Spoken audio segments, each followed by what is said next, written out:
You're listening to Too Much on Her Plate, the podcast for smart, busy women who are tired of running on the hamster wheel and are ready to create freedom from overeating and emotional eating. I'm your host, clinical psychologist, author, and a smart, busy woman too, Dr. Melissa McCreary.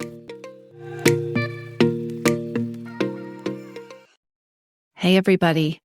It is the end of December as I am recording this, and boy, the diet industry is gearing up for a big, huge January of time to get started, time to start over, time to sign up, subscribe to this plan, join this program. It is everywhere. And if it isn't everywhere in your world, it is probably about to be everywhere. It's exhausting, isn't it? And honestly, what's even more exhausting is when you get hooked. When you start falling for those messages, which are designed for you to fall for, and you find yourself signing up or making the plan, starting that thing one more time, even when you know in the back of your head that it isn't going to work. So I feel like we all need to be kind of inoculated against this stuff. We need to protect ourselves. We need to give ourselves a pep talk. We need to remember why this stuff doesn't work, because it really doesn't work. But also, this is the time of year when one of the reasons that it is so easy to get hooked into all that brilliant advertising messaging around a diet or a food plan or a weight loss program is because so often you know what you're doing isn't working. You know deep down that what you're doing isn't going to get you the results that you want, that feel the way that you want to feel, but you don't know what to do instead. So I have pulled out of the archives a popular podcast episode that I'm re-releasing today. It's all about throwing out the diet rules and then what to do after you've thrown out the diet rules. So in this episode, I'm going to cover the reasons that diet mentality is so seductive, how we get hooked by diet thinking and diet mentality, especially this time of year. I'm going to cover some clues to recognizing diet mentality and deprivation thinking so that it doesn't sneak up on you. We're going to talk a little bit about food rules and why they're not helpful and an alternative to a bunch of rules about food. I'm also going to cover why focusing on food is never the best first step. Focusing on food or a food plan is not the first thing to do in January. And I'm going to tell you what I recommend instead. And we're going to wrap things up with that pep talk, a pep talk for your brain when you start to slide into diet mentality, when you are on weight loss advertising overload, and you are starting to have that thought of, well, maybe this time it will work. So I've got some motivation for you there. Take a listen to the episode. If it is helpful, I would love it if you would take 30 seconds to share it with a friend. Make sure that you are subscribed to the podcast so that you get updates every time we issue a new episode, and take a few seconds to leave a review. It really, really, really helps. So let's talk about what's involved when you throw out the food rules and the diet rules and what you can do instead.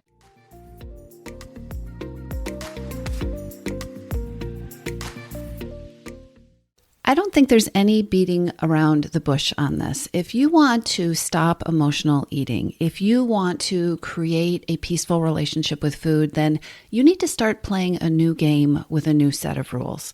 It doesn't matter what plan you start with. If your thoughts and your beliefs are coming from a place of diet mentality, deprivation, and a lack of trust in yourself, your plan isn't going to lead to peace with food. I bet you have more rules in your head about food and about how to eat than you ever imagined were possible. Rules about what and when and how to eat, what to count, what to track. Rules about when to eat and when to fast and when to shop and when you should be meal planning. Things like put your food on a plate and chew it so many times or drink so many glasses of water, and on and on and on. I've had so many people tell me that if they could have a life where they didn't have to think about food ever again, it would feel blissful. So all these rules, all these shoulds, how are they working for you? How are they making you feel? Really, how are all these rules and shoulds and have-tos, how are they leaving you feeling? What would it feel like to just throw them out? This comes up a lot in my coaching program, and what I hear from so many women is that it would feel both incredibly liberating and freeing, and it might just scare them to death. Diet mentality comes with the belief that there is a right way and a wrong way to do things. And if you don't do a thing the right way, it's you that's failed. There's something wrong with you. This is not a mindset that leads to peace and freedom, ever. Rules and guidelines are just what they say they are. They provide rules, they provide guidance. And if you've been caught up in diet mentality, the thought of letting that go, it can feel like you're stepping into this deep, dark void. Whatever will you do without the rules and the shoulds and the guidelines? And how will you know it's working? What if it makes everything worse? Isn't it wrong to not be working hard or struggling or going without? Take a deep breath. Freedom from overeating begins with learning to trust yourself again. Freedom from overeating begins with getting back into the groove with trusting yourself again, trusting your inner wisdom. And this is a process. It includes learning to listen to yourself, paying attention to what's right for you and what isn't, figuring out what's right for you and what isn't. The thing is, there's good advice out there. There is good advice out there. There is science and research about nutrition that might be helpful to you. There are plenty of ideas out there that you can adopt. And the path to freedom from overeating is not a one-way, one-size-fits-all cookie cutter path that you can plug yourself into. All of that advice out there just becomes a rigid set of rules that you impose on yourself and you twist yourself up like a pretzel trying to conform to, unless you can filter that advice through your own inner wisdom. Unless you appoint yourself CEO of your well-being, you take charge and you decide, after you've run that stuff through the filter of you decide that adopting some of that outside advice could be in your best interest. All that advice is going to feel like a rigid set of shoulds and expectations that's coming at you, that's being aimed at you, unless you learn how to listen to yourself and to discern what you need. Step one in this process is never creating a set of rules about food. Your brain will tell you it is because your brain has been just marinating in diet mentality. But step one is not creating a set of rules about food. Step one is embracing your power. And this is something that's so important, although your brain is going to tell you it isn't. Your brain is going to tell you it's trivial, and when are we going to get to the food, and when are we going to start cutting back, and when are we going to clean out our pantry and throw out the sugar and all those other shoulds and rules, or whatever the set of shoulds and rules are that you have. Your brain is going to tell you this isn't important, but this idea of embracing your power, putting yourself in the driver's seat with your relationship with food is so important. It's the first thing we tackle in your missing piece. People are often surprised. They want to know what the rules are, right? The rules are we put you in charge. The rules are you set the rules. Embracing your power, getting in touch with your power, getting your confidence and your trust in yourself back is step one. And we come back to it again and again and again. You are the only one who has lived inside your body your entire life. You not only get to run the show, you need to run the show. You are the one who gets to create your winning relationship with food. You are the only person who can create your winning relationship with food. In your missing piece, we talk about the difference between feeling inundated by the shoulds and the food rules and the restrictions, the difference between that and setting policies for yourself. Now, before I recorded this podcast, I was on a coaching call with your missing piece members, and we were talking about the difference between food rules and policies. And specifically, we were talking about how they feel differently, how differently it feels when we set policies from a place of our own intention and our own inner wisdom, from that place of being the CEO. It was such a great conversation. You know, one person said that food rules, they come down on me. It feels like this weight, right? Food rules come down on my head. They restrict me. And she said, when I'm dieting, it feels like I don't have a voice. Stuff is coming at me and I have to react to it. There's no freedom. A big problem with the restrictions and rules, and this came up a lot in this conversation, was how they really incite your inner rebel. How a lot of people have this response to all this over restricting that they want to push back. The other side of wanting to push back at something is feeling pushed by something. And that is the feeling that these food rules and these shoulds and diet mentality in general tends to have. Rules feel like they're coming at you. Policies are very different. We can only set policies for ourselves. So a policy might be a long-term decision, or it might be something that you're just experimenting with. A policy is something that you decide works for you, or a policy can be something that you want to explore. I want to experiment with this. I want to see if this is a policy that will work for me. But it's something that you are in charge of, not something that you are reacting to. So in the group yesterday, somebody shared that she had decided, that's a policy word, she had decided that snacking is not something that it works for her. Not that it's wrong, not that she should ever do it, not that she's following a plan that has rules that say you don't snack, but she has decided, she has discerned that in general, she's learned that snacking doesn't feel good for her and that she likes to eat in a different way that doesn't include snacking. Now, this is really important because your diet brain is going to want to hear this as a rule. Your diet brain is that part of your brain that's thinking, she's found that not snacking works. Maybe I should try not snacking. Maybe I need to go back to that time when I wasn't snacking. No, this is one person's policy that she has arrived at for now through discernment and paying attention to herself. Other people love snacking, and there are members who know that their relationship with food is always going to include snacks. I'm one of those people. I value snacking. And as our non-snacker agreed yesterday when we started talking about it, she was the only one who could have learned about her relationship with snacking. So for instance, if she had come into your missing piece and been told at the beginning of the program that peace with food means no snacking, it wouldn't have felt good. It wouldn't have been the same thing for her. She probably would have pushed back against it, or maybe not, depending on her style. It wouldn't have worked. And of course, she never would have been told that. That's not how your missing piece works. That's not how creating peace with food works. But your brain tends to tell you that you need to start with the rules. Your diet mentality thinking has you conditioned to think, I need to start with food rules. I need to start with deprivation. There must be some shoulds. What are the rules that my brain needs to follow? The point is, your mindset has to be in the right place to create freedom from overeating. Your mindset, your thoughts, your beliefs, the stories you tell yourself needs to shift from one of diet mentality to one of empowerment. You have to be running the show, not a diet plan, not the old voices in your head, not diet culture.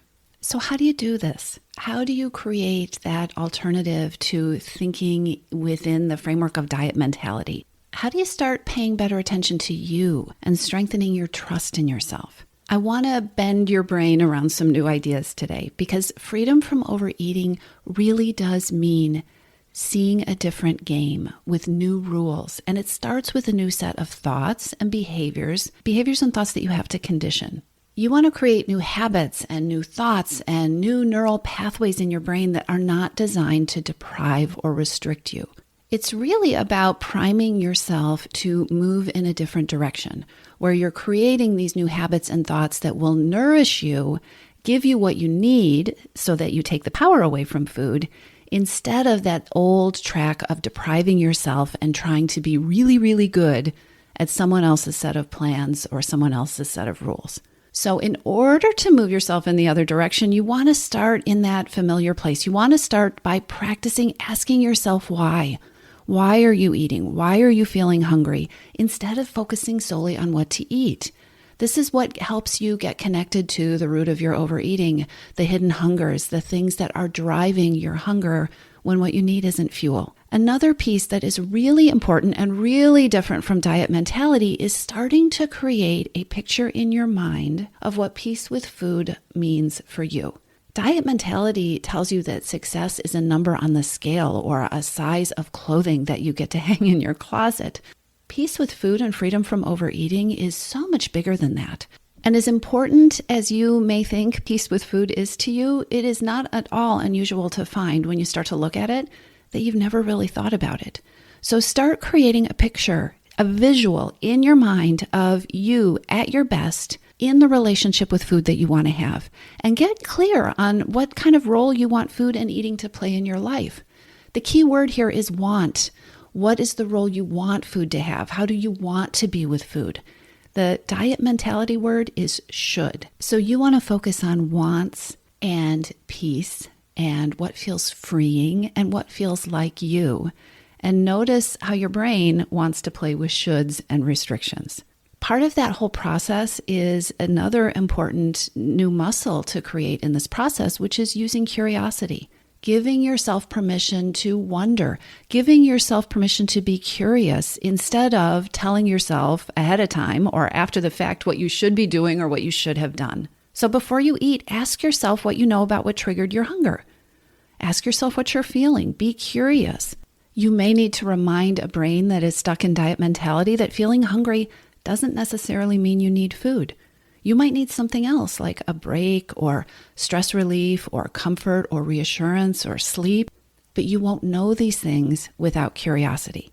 Diet mentality and deprivation, they want you to blame yourself if something goes wrong. If you substitute curiosity for self-blame, that opens this amazing door where you're able to discern more clearly what works best for you, what fits best for you, what you can learn from what went wrong or what didn't work so that you can build something better. If you are going to get more clarity about what you are feeling and what you are needing and what is going to be not just a workable path to peace with food, but one that feels good and lights you up and nourishes you, then you're going to want to really tune into your emotions and what you're feeling. That might mean developing a richer vocabulary for describing your emotions. If you are somebody who hasn't paid a lot of attention to what you're feeling in the past, you might be somebody who also labels feelings as good or bad. So really home in on what it is that you're feeling. Try to use the most precise word possible.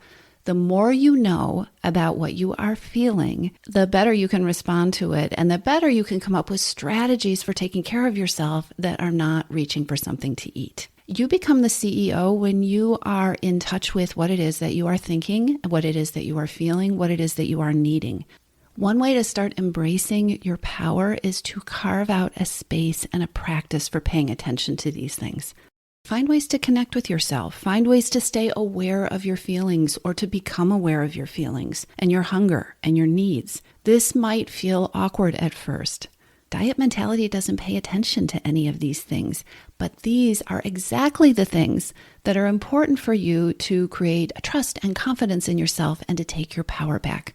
These are exactly the things that are important to be connected to if you want to take care of yourself in ways that are not emotional eating or overeating. As you pay attention to yourself, you're going to also learn how important it is to respect the needs that you have. And some of those needs are for self-care and for me time. Getting into the groove with those things, getting practice with those things, strengthening those muscles. Remember, learning this new game, adopting this new mindset, it's a practice.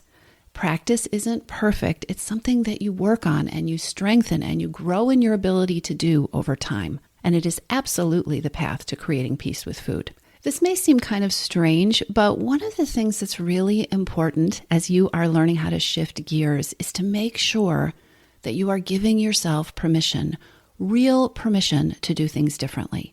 It's one thing to let yourself start asking some questions. It's one thing to allow yourself to be curious, but will you really give yourself full permission to pay attention to the answers? Will you really give yourself permission to rest if you identify that you're tired, or give yourself permission to get some support if you need it? Will you really give yourself permission to notice your hunger and to sometimes be hungry and feed yourself? Part of changing your mindset, part of growing confident and trusting yourself again is learning that you can keep promises to yourself. And part of keeping promises to yourself is giving yourself permission to act when you know that it's important. One thing that a lot of smart, busy women struggle with giving themselves permission to do is giving themselves permission to have deep, rich, helpful support. Now that can look very different for everybody, but thinking about what would be helpful to you. What does help look like? Is help getting help with other things? Is help letting go and delegating things? Is help having a mentor or a coach? Is help getting new strategies? Is help taking control of some area of your life that you realize is triggering overeating or stress eating, and figuring out new ways to doing that by first giving yourself permission to acknowledge that you don't like the way you're doing it now? Part of changing this process is not just being curious about the outside world, but being curious about yourself and about what you might need that you don't yet have, or what you might need to learn that for whatever reason you don't know yet. I'll tell you, smart women have a lot of trouble sometimes acknowledging the things that we don't know. And most of us have a voice in our head saying, everybody else has this figured out. You should know how to do this. You shouldn't have a problem with this. Remember, should is a deprivation and diet mentality word. What do you want? What do you need? What would be helpful? Those are words that lead to peace with food. Those are words that move you out of deprivation and into a really transformative kind of process. As I'm recording this, I am realizing that this episode is kind of a pep talk for your brain. This is kind of a pep talk, or not kind of, I guess it could be a pep talk for your brain when you find yourself being pulled back into diet mentality. This episode is a little pep talk to remind your brain of the other possibilities and to remind you of the different directions that you can take with your thoughts and your behaviors and with your habits. And as you rinse and repeat this process, and you're going to rinse and repeat this process a whole lot of times, but as you do it, it is so important to keep coming back to being honest with yourself about who you are, about what works for you, and about what doesn't work for you. It is okay. It is so important to give yourself permission that not everything is going to be a fit. You get to have permission. You have to have permission to not be able to or not want to fit into everything. Your plan has to be a good fit for you and your life if it's going to work. And not only if it's going to work, but if it's going to be something that you actually want to last. So give yourself permission. Ask yourself what you need. Ask yourself what you're feeling. Ask yourself what peace with food looks like for you. And ask yourself how you would treat yourself in this moment if you already had peace with food. So this episode is your pep talk. If you want more specifics about how to create that plan to take control and to end your overeating and emotional eating, I have a free 5-day workshop that is coming up on February 5th. If you want to be an early bird and get yourself registered or get on the wait list, you can do that today. So all you need to do is go to toomuchonherplate.com/register, and you will be signed up for the early bird list for the 5-day Freedom from Overeating Breakthrough Workshop. And in that workshop, I am going to walk you through a 5-day plan, step-by-step, action steps that you can take to create your own personalized overeating freedom formula. It's a process that you get to by rinsing and repeating and doing things differently, recognizing the shoulds, and focusing more on being curious and what it is that you want. Oh, and peace with food, it feels so much better than diets and deprivation. I'll talk to you soon. No matter what all that advertising is telling you, you do not need to start another diet in January or ever again. In case your brain needs some reminders of why this is a really bad idea and some reminders about why there are much better paths to getting on track with the kind of eating you want to be doing, I've created a free cheat sheet for you, 25 reasons not to start a diet in January. Just go to toomuchonherplate.com/reasons-not-to-diet and you can get your free cheat sheet. Or you can just grab the link that I will put in the show notes for you. Grab the cheat sheet. Don't go on a diet in January. You deserve so much better.